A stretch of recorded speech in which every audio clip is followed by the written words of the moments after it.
evaluator to tell us her function today, her objectives.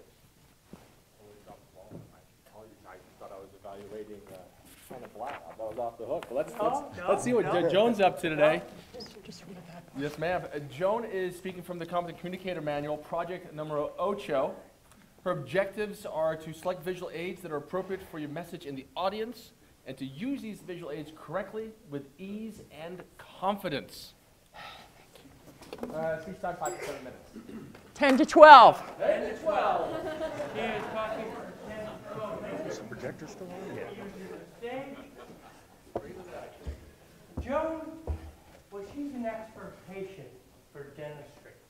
She's here today with a speech about the feelings and the fluids we bring with us whenever we visit the dentist. She's on a mission to inform dental professionals about the best ways to understand and then treat the emotional sides of their patients. Joan's goal today is to develop the speech into a keynote speech for the American Dental Association. So please welcome Joan Janis, and the title of her speech is The Shame of Bodily Fluids. Joan Janis.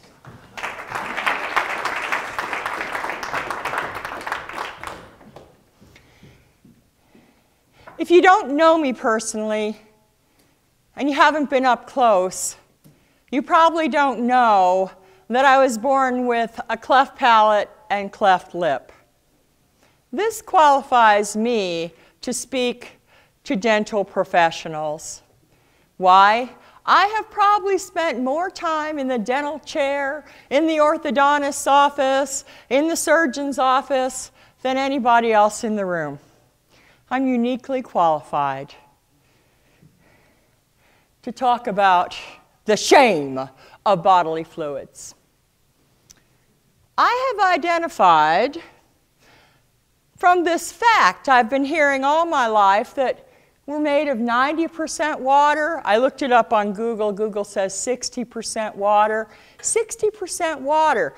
I believe it when I can look at my legs maybe, but it's hard to believe that I'm that much water. And we're all water. And yet, it is socially unacceptable to leak these fluids out.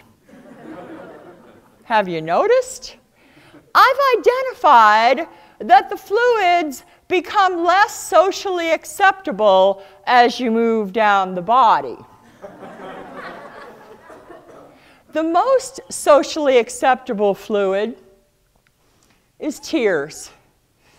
Who doesn't mind getting a little tear dripped on them once in a while, especially from its sweet child or a lover who you've upset terribly? The next is, of course, sniffles. Everybody gets sniffles, and it may be slightly offensive when somebody puts that tissue near you, but sniffles, kind of offensive, but still we deal with it. Now, sweat. Sweat is the entire body, and yet, if you're not exercising, it's gross. If you're just sitting there, Dell, and we see that you're all beaded up and sweating, we will think you're the stinky man in the corner. We won't want to get near you. So sweat is offensive unless you're moving and vigorous. Let's talk about this one. Sneeze mist. This comes out the nose. Now, we started with the eyes. We're at the nose now. You know about the RTD, reason to drive? What is that about, reason to drive? This is why I have a reason to drive. Back in the 80s, I had gotten one of those really cute wedge haircuts, the kind that they shave up the back of your neck, and you have these little tails hanging down like dog ears, hound looking. Oh, I thought I was the one. I got on the bus. There I was, just about to get off, and a man sneezed on the back of my freshly shaved neck. I was so grossed out, I have never really taken the bus again. Sneeze mist, it's embarrassing. It's horrifying when someone sneezes on you. This is an embarrassing fluid. Now, let's get down to the less acceptable leaks. And these are starting to come out of the mouth here. Salivary spraying when talking. Here's another story I have for you. This is why I work for myself. When I was fresh out of college, I went to a job interview.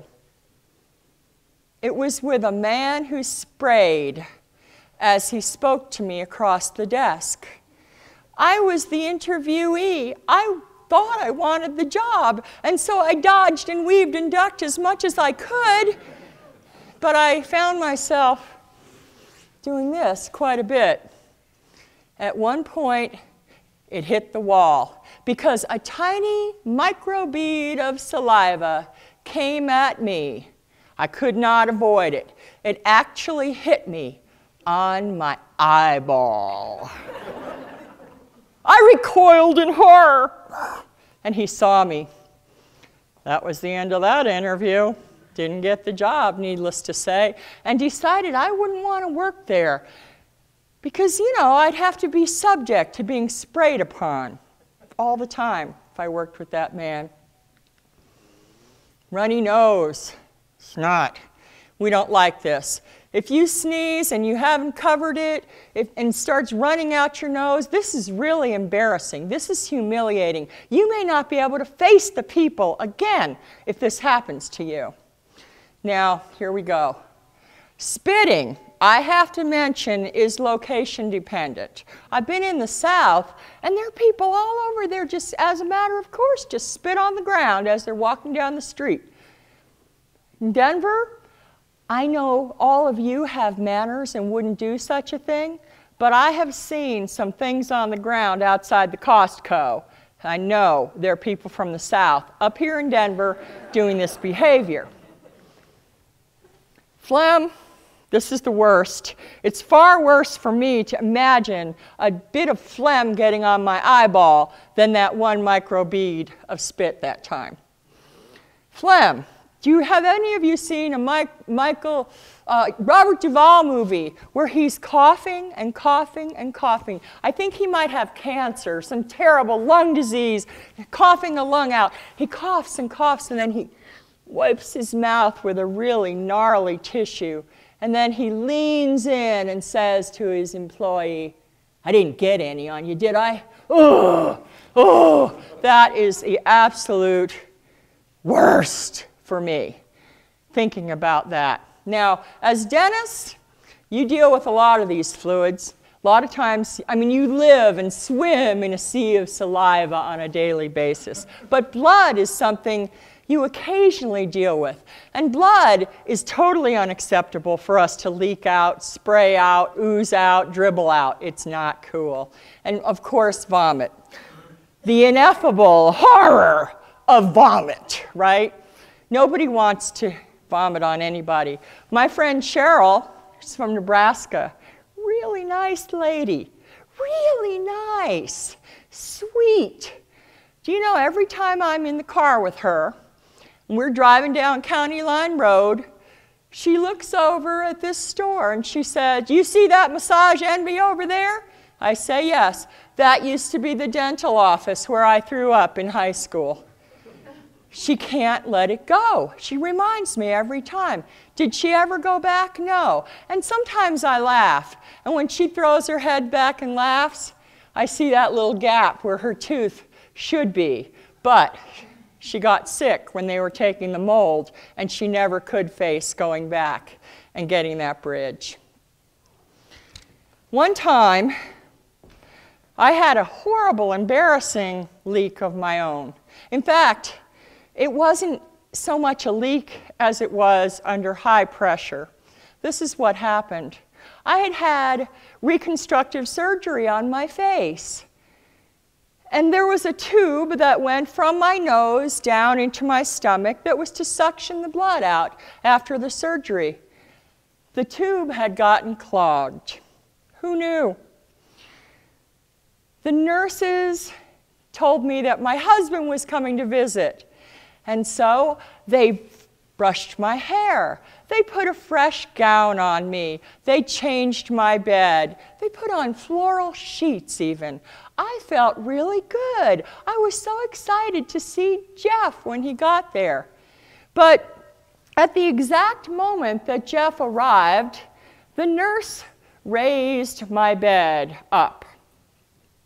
And as I raised up, the biggest wave of nausea I had ever experienced hit me. So I saw my beautiful husband coming through the door, and there he was. He's so cool. He was walking in, and as he saw me, I'm doing what I'm about to tell you I did, he just went like this and went right away. You see, when I sat up, I didn't want to throw up onto the sheets, onto my gown, onto the bed. I didn't want to do this. And so I grabbed onto that rail and I threw myself off the side and I began to spray. My mouth was wired shut. So I couldn't, that's why they keep you in the ICU. This is an emergency situation. And I'm hanging over the bed spraying. I was a human aerosol can of blood.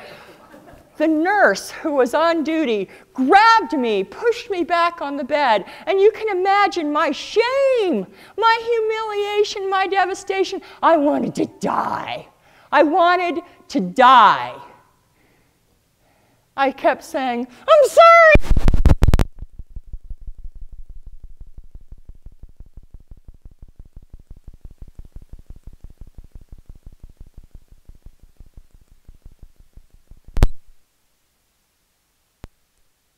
Eyes and said, "Joan, don't be sorry. I'm sorry that you're sick." In that moment, that woman's compassion turned me from a ball of humiliated, devastated wreckage into a human being again. Compassion. That's what she did for me. No patient wants to come into your office and puke on you, bleed on you, spit on you, or be seen drooling. But if the worst should happen, I didn't mention the fluids below the waist because, you know, dentists shouldn't go there. If the worst should happen, please don't be like me and recoil in horror. Be gentle. Focus on the patient. If I bleed on you, don't clean yourself up first. Clean me up first. And tell me, this happens all the time. Emphasize there's nothing to be ashamed of. And treat me like you care, not like I'm just another clean up in aisle 11.